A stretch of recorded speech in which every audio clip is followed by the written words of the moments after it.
Okay, the question is the seventh fraction. Okay, हम fraction की बात करते हैं तो फ्रैक्शन में हमारे पास क्या आता है? देखिए, जब भी हम एक होल पार्ट में से कुछ पार्ट की बात करेंगे, मतलब टोटल पार्ट में से टोटल कोई भी हमारे पास अमाउंट है, उसमें से हम कुछ पार्ट की बात करते हैं, तो वो क्या कहलाता है? फ्रैक्शन। जस्ट लाइक हम पिज़्ज़ा का केस ले सकते हैं। जैसे पिज़्ज़ा में मीडियम साइज़ में आई थिंक 6 स्लाइसेस आती है एंड उसमें से 2 स्लाइसेस आपने अपने सिबलिंग को दे दी। तो वो क्या होगा हमारा? फ्रैक्शन। ये टोटल 6 में से हमने कितना पार्ट दे दिया? 2 पार्ट। ठीक है? तो चलिए, जब भी हम फ्रैक्शन की बात करते हैं तो इसमें हमारे पास जो फ्रैक्शन होता है वो 2 पार्ट्स में डिवाइडेड होता है, एक न्यूमरेटर एंड एक डिनोमिनेटर। तो जो न्यूमरेटर होता है वो होता है नंबर ऑफ पार्ट्स चोज़न, जिसकी हम बात करेंगे, एंड डिनोमिनेटर में आता है total number of equal parts कितने हैं। ठीक है? जस्ट लाइक हमने देखा ये जो फिगर है 2 पार्ट्स में डिवाइडेड है। ठीक है? तो ये क्या हो गया टोटल पार्ट्स एंड शेडेड कितना है 1, तो वो लिख दिया हमने यहाँ पर। तो इसको क्या बोलते हैं? 1/2, 1/2 और half. Next is we are having 1/4। तो 1/4 का मतलब होता है कि हमने टोटल पार्ट्स कितने लिए? 4 एंड उसमें से 1 पार्ट में क्या कर दिया? शेड कर दिया, जस्ट लाइक दिस, इस वाले पार्ट में। तो ये हो जाता है 1/4। चलिए, उसके बाद आता है 3/4 कि आपने टोटल 4 पार्ट्स में डिवाइड करी कोई भी फिगर एंड उसमें आपने 3 पार्ट्स को क्या करा है? शेड करा है।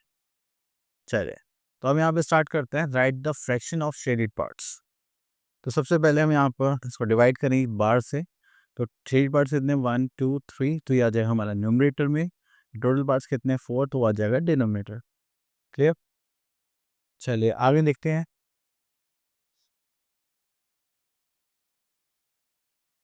ओके, तो यहाँ पे क्वेश्चन नंबर 2 पर आ जाते हैं। Shade the following according to the given fractions.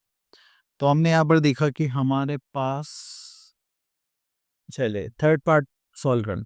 अब उसमें टोटल पार्ट्स कितने? 4 एंड शेड कितने में करना है? 3 में, तो हमने कर दिया 1। Okay, next is question number 3, divide and shade the following according to given fraction. Okay, चलिए डिवाइड करने है, शेड भी करना है। तो हम यहाँ से ले लेते हैं सेकंड पार्ट। चलिए, ये आ गया हमारे पास 1 2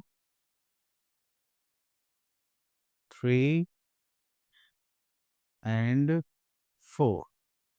ठीक है, तो हमने टोटल पार्ट्स कितने में हो गए? डिवाइड कर सभी को 8 पार्ट में से एंड यहाँ पे हमें शेड कितने में करना है? 3 में। तो चलिए यहाँ से ले लेते हैं हम दूसरा कलर ले लेते हैं। 3 parts just like 1 2 and this is 3। ठीक है, तो ये हो गया हमारा 3/8। क्लियर? बस ये ध्यान रखना कि आप इक्वल पार्ट्स होने चाहिए। Okay, next is numerator and denominator, जो हम वैसे थोड़ा बहुत ऑलरेडी पहले भी डिस्कस कर चुके हैं। फ्रैक्शन में बाहर के ऊपर जो नंबर लिखा है उसको हम क्या बोलते हैं? न्यूमरेटर। एंड जो नीचे नंबर लिखा है इसको हम बोलते हैं total parts. That is our denominator. Clear? अगर आपसे पूछा जाए write the numerator and denominator of the following fractions, तो हम इसमें देखेंगे 9th पार्ट में। तो ये क्या होगा हमारा? न्यूमरेटर एंड ये क्या होगा हमारा? डिनोमिनेटर। ठीक है? चलिए, उसके बाद आता है हमारे पास क्वेश्चन नंबर 2। क्वेश्चन नंबर 2 में यहाँ पर आ जाते हैं। Write the fractions whose this. चलिए, तो फ्रैक्शन लिखना है, यहाँ से हम 5th पार्ट ले लेते हैं। तो 5th पार्ट में यहाँ पे आता है हमारे पास बार। तो यहाँ पे आता है न्यूमरेटर, जो कितना है हमारा? 3 एंड डिनोमिनेटर में कितना है हमारे पास? 11। Clear?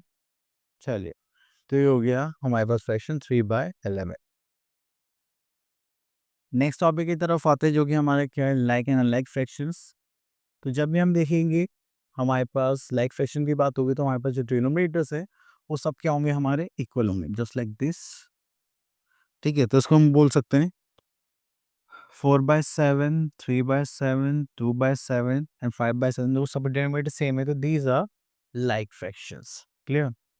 Next we are having unlike fractions. तो अनलाइक फ्रैक्शन में क्या आता है हमारे पास? Just like 4/7, 3/5, 8/11, 2/3। आपने यहाँ क्या चीज़ कॉमन नोटिस की? डिनोमिनेटर्स हैं सब डिफरेंट। ठीक है, तो जब भी आपके डिनोमिनेटर्स डिफरेंट होंगे these are unlike fractions and जब भी डिनोमिनेटर्स सेम होंगे दीज आर लाइक फ्रैक्शंस। तो इसी के बाद हम चलते हैं आगे इक्विवेलेंट फ्रैक्शंस पर। देखिए इक्विवेलेंट फ्रैक्शंस का मतलब क्या है कि जब भी आप कोई भी फ्रैक्शन देखें तो देखने में तो क्या लगे आपको कि वो अलग है। लेकिन जब आप उसको सॉल्व करें या लोएस्ट फॉर्म में उसकी आंसर निकालेंगे तो वो क्या लगना आना चाहिए, इक्वल आना चाहिए। Just like this is 1/2, okay, this is 2/4 तो अलग है, तो 2 1 से 2, 2 2 से 4। कॉमन नंबर से डिवाइड करना है दोनों। अगर मैं 3 से इसको कर रहा हूँ तो 1, 3 से इसको कर रहा हूँ तो क्या आ रहा है 2। 4 से डिवाइड करते हैं, 4 1 जा 4 एंड 4 2 जा 8। ठीक है, तो ये हो गए हमारे नंबर्स। ठीक है, चलिए इतना करने के बाद फिर हम आगे चलते हैं। ओके, आगे फिनिश।